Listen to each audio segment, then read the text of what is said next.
Rome did not rise to become the greatest empire of the ancient world by luck or coincidence.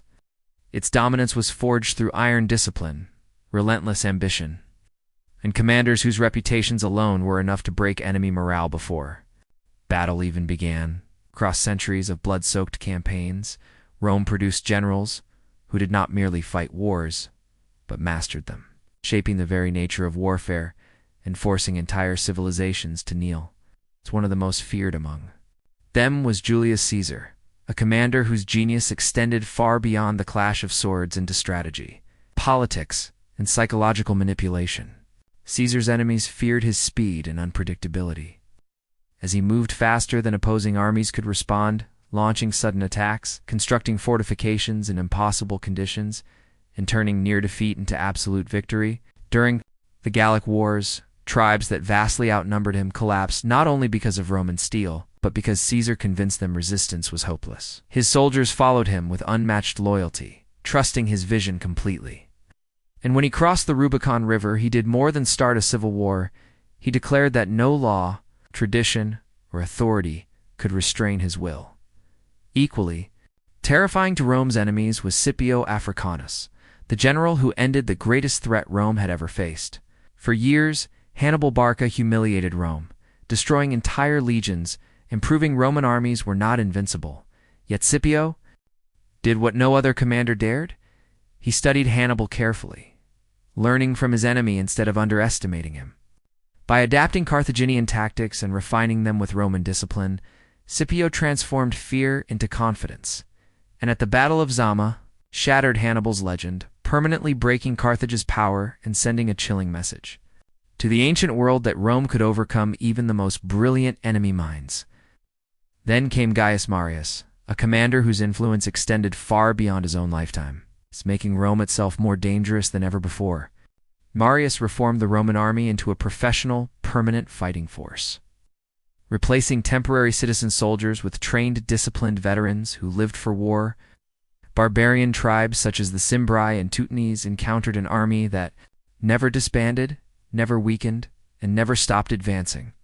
Under Marius, Rome became a war machine, and its enemies realized they were no longer fighting individual generals, but an unstoppable military system designed for conquest and expansion. Where discipline inspired fear, Lucius Cornelius Sulla embodied pure terror.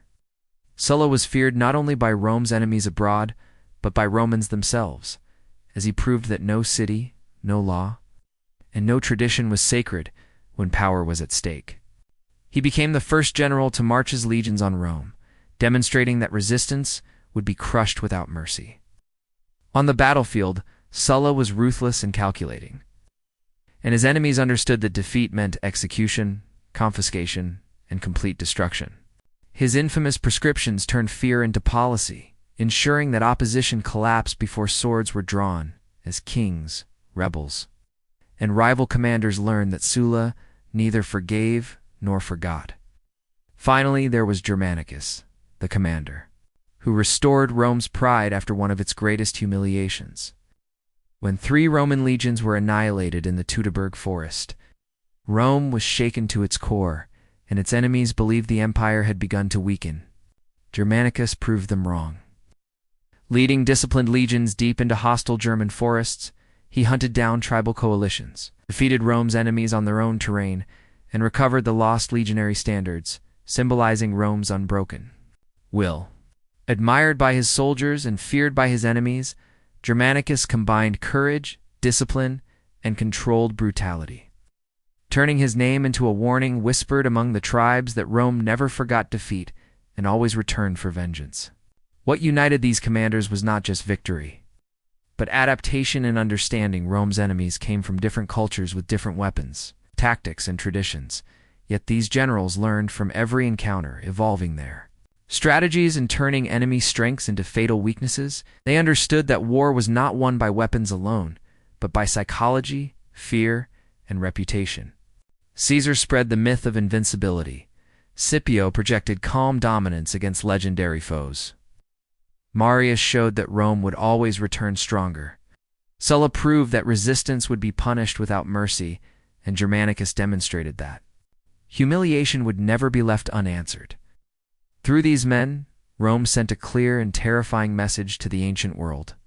Defiance was costly, resistance was deadly, and survival depended on submission.